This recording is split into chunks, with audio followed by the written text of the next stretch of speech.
deposits with other banks. Deposits with other banks. See, what is the meaning of deposits with other bank?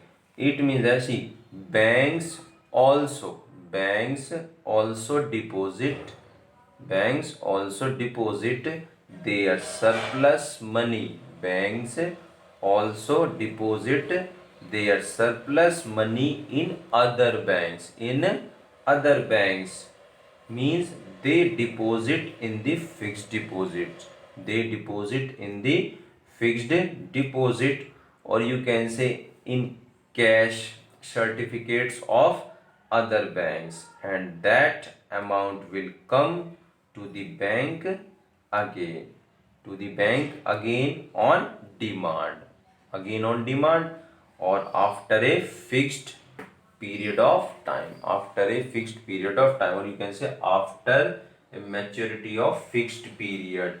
Means you can say that in simple terms, the deposits of a bank in other banks, are called assets with other banks. You can say that deposits with other banks is also known as assets with other banks. I hope formula of NDTL is clear. See, and meaning of demand liability, meaning of time liability, and meaning of deposits with other banks are clear. And first of all of you have understood. First of all, commercial banks will calculate their NDTL, and according to my example, NDTL amount is rupee 5,000. Then then minimum percentage of this amount to be kept by commercial banks with the central bank. Now, in case of excess money supply situation, suppose minimum percentage is 10%. 10% means 10% of 5,000 is rupee 500. 10% of 5,000 is rupee 500. It means that rupee 500 to be kept by the commercial banks, with the central bank. But see, listen carefully. In case of excess money supply situation, in case of excess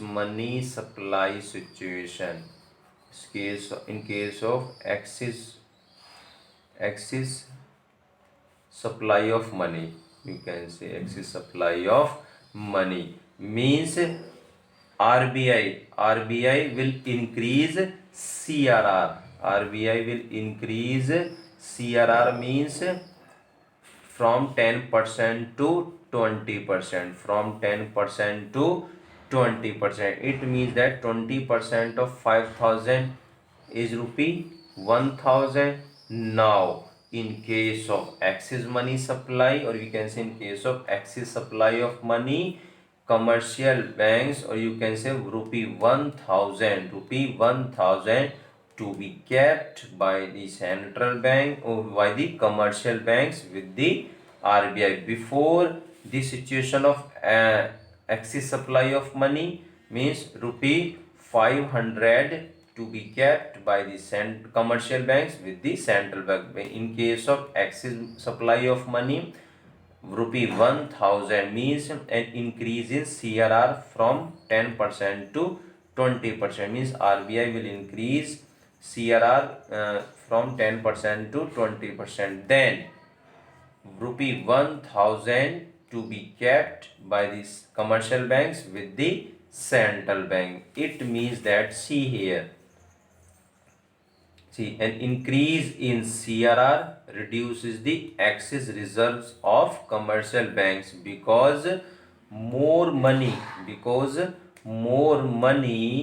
to be kept by commercial banks with the central bank in case of excess money supply situation. See, an increase in CRR reduces the excess reserves of commercial banks to create credit process and reduces the money supply and vice versa. Vice versa means, see here, vice versa means in case of deficient, see in case of deficient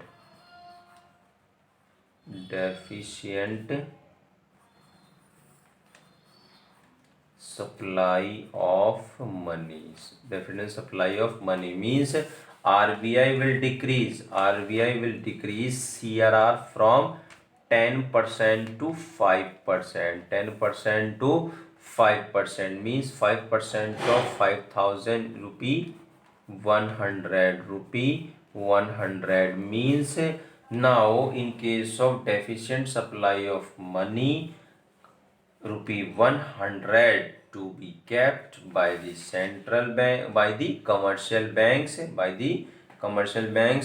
the central bank means an decrease, a decrease, a here an increase, after this vice versa means a decrease in CRR increases the excess reserves of commercial banks to create credit process and increases the money supply, I hope all of you have understood what is the meaning of cash reserve ratio and what is the formula of net demand and time liabilities, and what is the meaning of demand liability, time liability and deposits with other banks.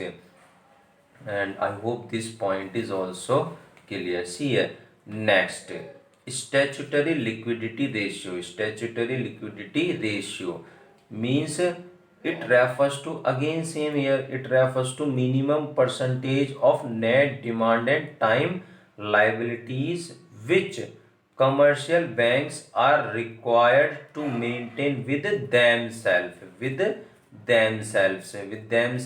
not with the central bank. CRR with the central bank, CRR to be kept by, listen carefully, CRR to be kept by commercial banks with the central bank, and statutory liquidity ratio means SLR to be kept by commercial banks with themselves. A process will be same as here. See, and in case of excess money supply, an increase in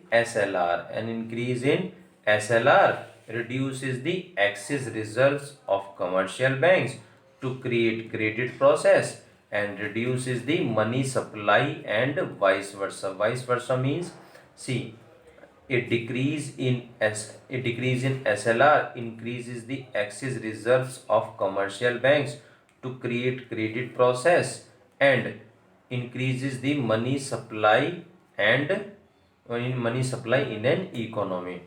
I hope fifth rate is also clear. Legal reserve requirement. Legal reserve requirement means LRR, and legal reserve requirement is also known as legal reserve ratios. I hope part of this, part of LRR is also clear. Cash reserve ratio and statutory liquidity ratio. I hope these quantitative instruments are clear, and I hope all of you have understood all quantitative instruments are used by the central bank to control money supply. You know that quantitative instruments are used by the central bank to control money supply. And what do you mean by quantitative instruments? Listen carefully. Quantitative instruments are used to control the amount of credit money, or you can say the amount of money supply in an economy, to control the amount of money supply in an economy, or you can say that quantitative instruments are used to control volume of money in an economy. Volume of money supply, you can say volume of money, you can say volume of credit money in an economy. Now you know that there are two instruments to control money supply. First, quantitative instruments, and second, qualitative instrument. Second is qualitative instrument. Now as you know that we have discussed quantitative instruments, and quantitative instruments are five. Quantitative instruments are five. First, bank rate. Second, repo rate. Third is reverse repo rate. Fourth, open market operation. And fifth, legal reserve requirements. I hope all of you have understood. See, now we are going to discuss qualitative instruments. Qualitative instruments. See, these instruments are used. These instruments are used to regulate the direction of credit. These instruments are used to regulate the direction of credit. Listen, what is the difference between quantitative instrument and qualitative instrument? And always remember, listen, quantitative instruments are used to control volume of money, to control volume of money, and qualitative instruments are used to control the direction of credit. Direction of, you can say direction of credit in an economy, you can say direction of money in an economy, you can say direction of volume of money in an economy. Means qualitative instrument qualitative instruments relate to the direction of credit, related to the direction of credit, and quantitative instruments are related to the volume of money, or you can say volume of credit. I hope all of you have understood what is the difference between qualitative instruments and quantitative instruments.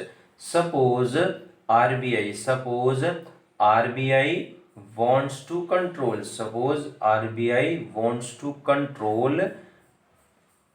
amount of money in an economy, then RBI will use quantitative instruments. Suppose RBI wants to control direction of credit in an economy. In that situation, RBI will use qualitative instruments. I hope all of you have understood, or you can say these qualitative instruments and quantitative instruments means you can say part of money supply, are the part of money supply, or you can say are the part of monetary policy. And you know that monetary policy is controlled by the RBI, and fiscal policy is controlled by the government. Fiscal policy means tax policy, and monetary policy means monetary policy has, you can say monetary policy has two instruments. First is quantitative instrument, and second is qualitative instrument. I hope all of you have understood. See, these instruments are used to regulate the direction of credit. Means first is margin requirements. Second is moral suasion. And third is selective credit control. We will discuss in my next video all these three qualitative instruments: selective credit control, moral suasion, and third is margin requirements. I hope all of you have understood all parts of quantitative instruments. Have a good day and thank you very much.